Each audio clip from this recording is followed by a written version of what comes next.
Welcome to A Talk, where we discuss all things African and beyond. And nowadays, there is one topical issue which is doing the rounds, particularly around South Africa. This is an issue of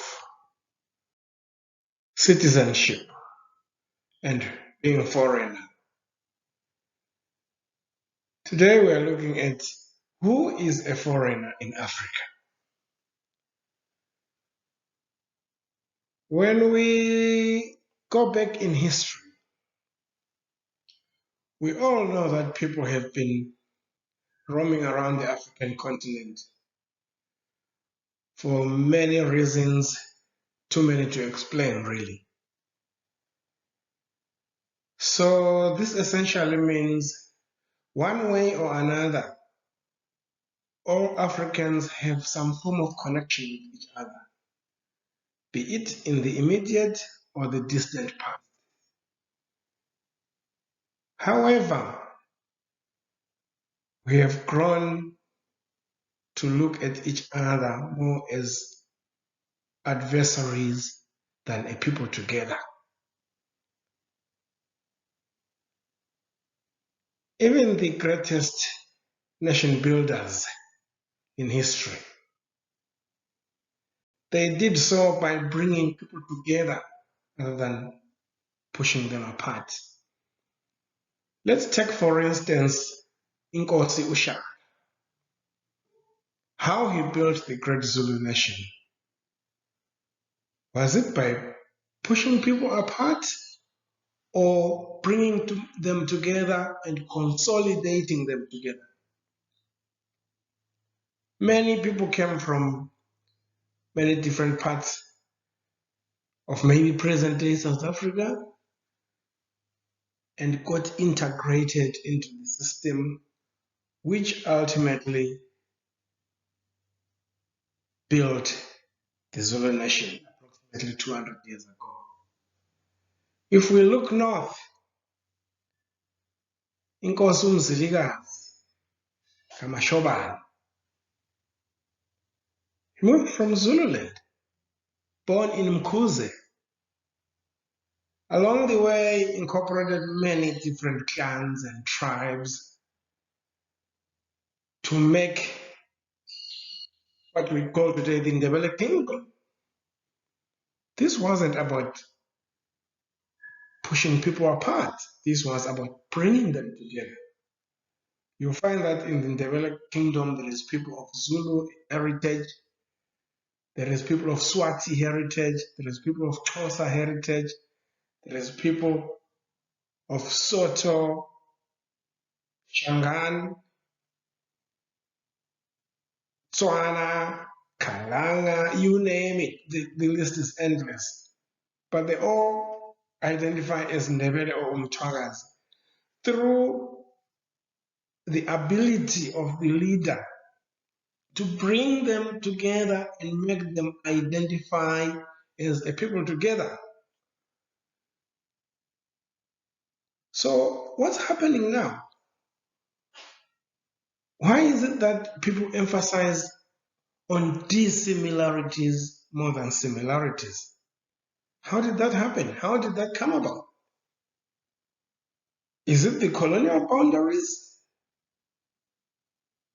which confined people to certain parts of the continent and restricted their movements, which is making us think the other person on the other side of the line doesn't belong? Has it changed the way we perceive our world?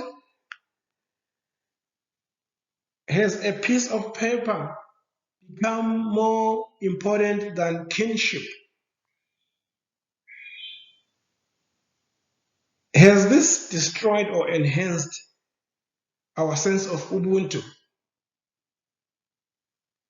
Let's take, for instance, someone who was born in KwaZulu-Natal, like Inkosi uMzilikazi. Is he a South African? Is he a Zimbabwean? Is he a Zulu? Is he Ndebele? What is it? What defines a person? That's what I'm trying to establish here. And let's take another example. Chief Albert Luthuli. His parents were born KwaZulu-Natal, Estenga. He was born in Solusi Mission, present-day Zimbabwe. Right. Is he a Zimbabwean or a South African? Where does he fit? Where is he accepted and where is he not? These are some of the things which come to mind when I see people fighting each other, calling each other names, casting aspersions, blaming each other for their own suffering. How about we take that energy and transfer it towards what we can do together to make our lives collectively better? Because as Africans, we all know that I am because we are. I can't be partying every day when my neighbor doesn't even have a piece of bread to feed their children. That is un-African. So this presentation seeks to provoke thinking. Let's talk about this. What can we do? Who belongs and who doesn't? If a South African migrates to the United Kingdom, does their child become British or South African? Do they become English or Zulu? If a Zimbabwean migrates to Australia, which identity should the child adopt? Is it based on paper or kinship? Do they abandon their lineage and their bloodline simply because they're on the other side of the ocean? I don't know. Because what I know is that once we lose our identity, we lose our values, we lose our culture, we cease to see ourselves for who we are and probably spend a lot of time trying to emulate other things. Then everything becomes clouded and we just don't know where we belong and all gets lost. Do we really need these boundaries in Africa? Are they helpful to us? What good has come out of them? Have they helped the ordinary man in the street? Or they have just been control tools to keep some people in certain positions while others remain under the thumb? Because with all these resources Mother Africa has, why can't we utilize them to develop Africa other than exporting them to other parts of the world? For instance, if we have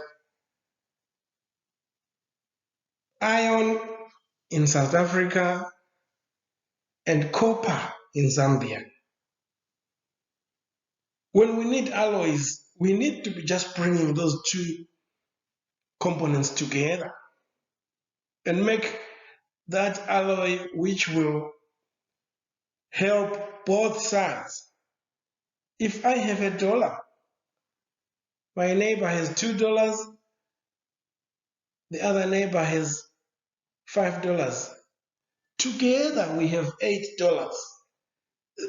The collective total is much bigger than having us standing as individuals and it even puts us at a better negotiating position if we were to deal with the external world. Just with for thought.